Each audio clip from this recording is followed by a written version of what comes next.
deep knowledge that goes back decades about the problem of exponential planetary overheating.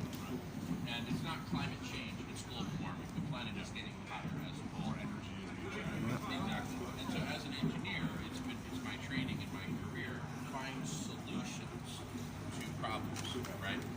And so I have searched and talked with many of the experts who are here and organized meetings. I'm also program chair of the Sierra Club dinners in the San Francisco Bay Area, so I'm with scientists there to have conversations with other environmentalists. And after years of digging, we have discovered other people's work that we believe is the secret to actually cooling our planet. It's a two-step process. We first have to stop the exponential overheating and then reverse it, right? So, and to do that, we need much stronger medicine than just decarbonization alone. Decarbonization is wonderful, but decarbonization alone is not going to get us there, not even anywhere close. That's a very controversial opinion, right? I mean, any talk about adaptation, Yeah. or it's not solely decarbonization. It's sort of labeled.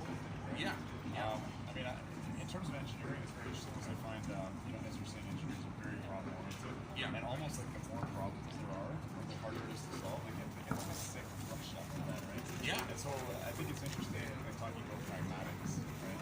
And I think that's probably what's drawing you to what you're about to tell us about. Absolutely, absolutely. We need a solution that works, not just one that sounds nice, right? Or that is appealing in the sense that, oh, that solution's natural, so let's go with that, right? We don't want technology.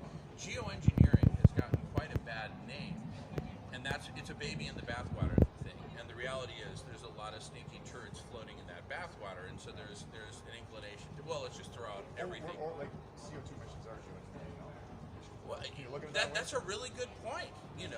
We are however inadvertently, we have re-engineered the planet and the heat balance of the planet to be a tremendous imbalance in favor of exponential planetary overheating, caused by our high-tech combustion of coal, gas, petroleum, etc. Right. So again, there's numbers of these schools of geoengineering, oceans.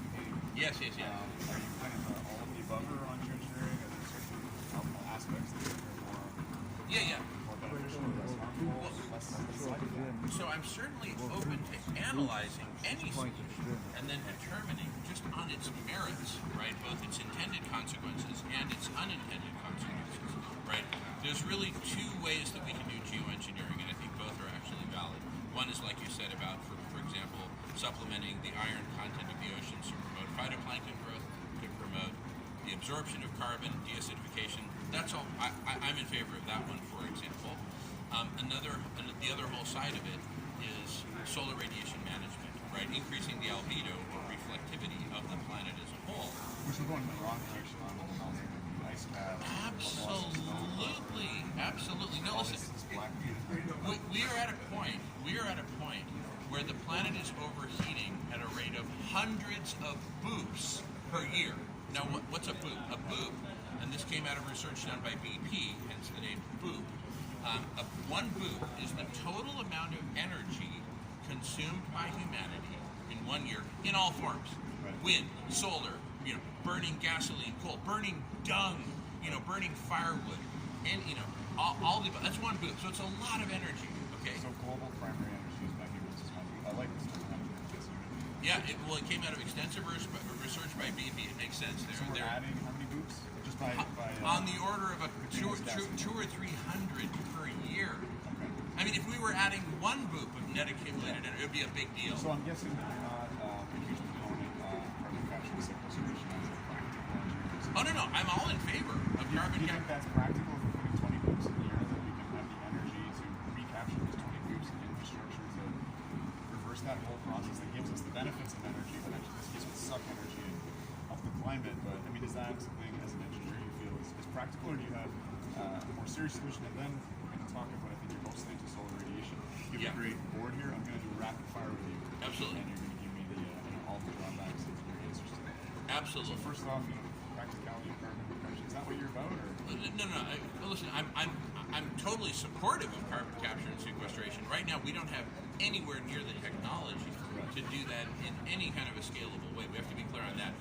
There's one exception to that, which is that if we change our diet to a plant-based diet and we return to nature all this land that has been stolen for animal agriculture and let nature bounce back as it did in certain areas during COVID, that is the best way to sequester carbon. Let the forests do it naturally. So I am in favor of that solution, absolutely. Right, so we're going to shift positions slightly. Yeah, yes, sir. Because you've got a sign here with the objections to marine cloud breaking. So this is that idea of having boats that are kind of, what do you call it, directed around the ocean, spraying fine mist into the air. Is that correct? Exactly. That's exactly right. Creating bright white clouds to reflect sunlight back into space. And so we explained that. That's the easy part. And then, a lot of people have objections, or a lot of objections have been raised. So I'll go through them for you. Yeah. Okay, I want you to give me like a real rapid fire. Absolutely. Right? Absolutely. We're trying to keep this short. Sure. All right. So it's going to upset weather patterns. Don't read it, but No, it won't upset weather patterns. It will make weather patterns better. It will bring us back to a stable equilibrium that we've gotten so far away from. it'll take years to decide if this works. No, actually, it'll take probably weeks to months to figure out that it's working. We know that it will work. Experiments have been done, so we already And because know. of volcanoes, we know as well. Absolutely. Okay. Exactly. It's going to reduce our decarbonization progress.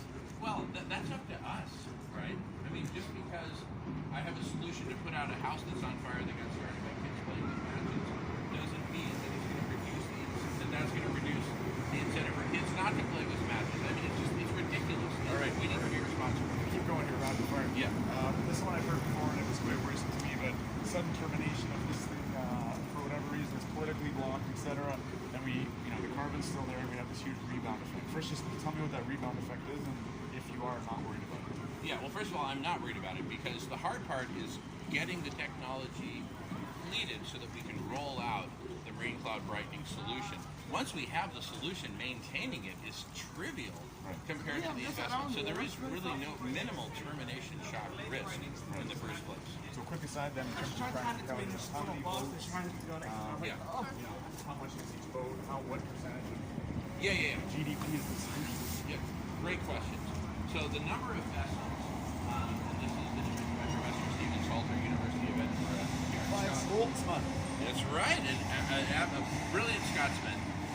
His estimates are that we need on the order of 1,000 such vessels in order to cool the planet. And the total cost to that, including budget for maintenance and everything, $10 billion total. What are they powered by? What's the energy source? Wind and waves. No hydrocarbon burning. Sounds very close to Well, I mean, it sounds too easy. well, sailboats exist. They're not professional. I mean. And you don't need much energy because you're just misting some water. Well, we efficiently convert the wind energy into mechanical energy to pump the water, first to filter it and then spray it, and the total amount of water. You don't need to desal. No, in fact, the salt is our friend because the salt provides the condensation crystal, right, upon which these can persist and be actual droplets that persist for quite a while, several weeks. $10 billion, 10 billion. 1,000 boats. Yeah. And I'm a little skeptical of the energy required, but I'm convincible. Let's just keep running Sure. here. Technology's improving. I think you already addressed that. Yep. Moral authority. Like who does this? Is there a convention that the nations of the world need to come together? Well, that's a really interesting question because seeing how much gridlock we have here in the COP meetings, one of the strategies that we're pursuing is to just get private capital to invest in this.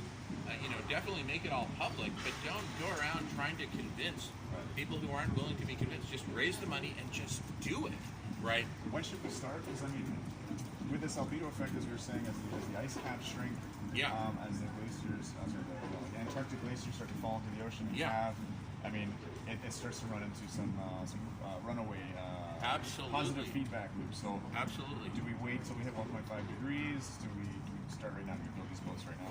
We do them right now, because again, we're actually measuring the wrong thing and focused on the right. If we're focused on temperature, we're focused on a trailing indicator. The leading indicators are how much heat are we actually absorbing. That we've got very good estimates of, and it's hundreds of boops per year. Boops. Yeah. Boops. A lot of boops, right? We got a problem with... We're having a boo-boo with our boops. We're having a boop with our boops, and we need to do a boop reduction program. We Oh need some serious boop reduction. Absolutely. Alrighty. Okay, we got a few more to work through, so let's get this done quickly. Yeah. Who cares? Can't go in the right temperature, blah, blah, blah. It's just expense. Yeah. Whatever, over the poles, disruption, sorry guys, but That's all right. unknown side effects. Yeah, I mean, what are the unknown side effects? You know, here's the thing. I mean, the planet is overheating exponentially. And again, just for all our listeners, this is because of solar energy that's coming in, greenhouse gases there, infrared gets reflected back and trapped by molecules like CO2 and methane.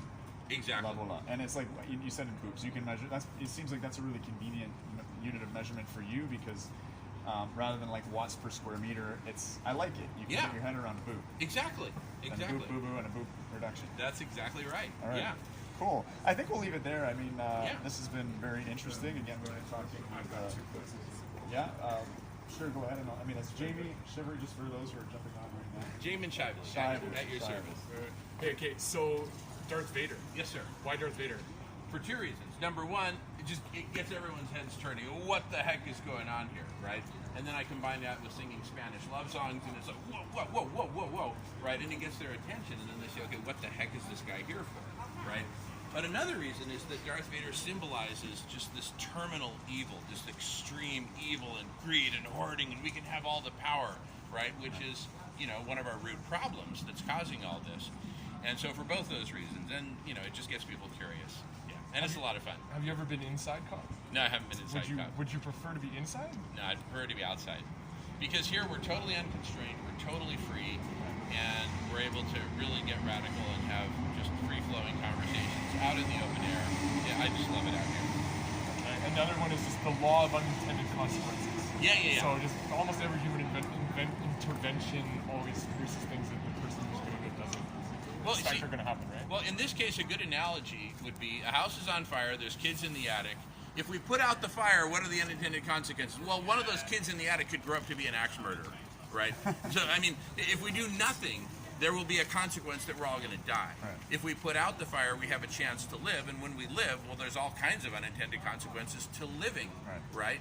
But I'd rather be alive so that we can fight another day and work on solving the rest of our problems, but we've got to get a handle on this one first. Except we've put out fires in houses millions of times already. We haven't done any of these things yet. That's right. And there's a way more complex system than wood burning in a house. That's certainly true, but there was also a first time that water got sprayed on a burning wooden structure, and nobody knew what would happen then. Did that mean that we shouldn't have tried? No, obviously it was the right thing to do. It was the right thing to do then, it's the right thing to do now. The planet's on fire, we've got to put out the fire. Cool. Yeah, thank you very much. Thank you guys. Thanks for chatting with you. So New York Times. So Climate Hub is a part of the New York Times? Well, we'll get into that.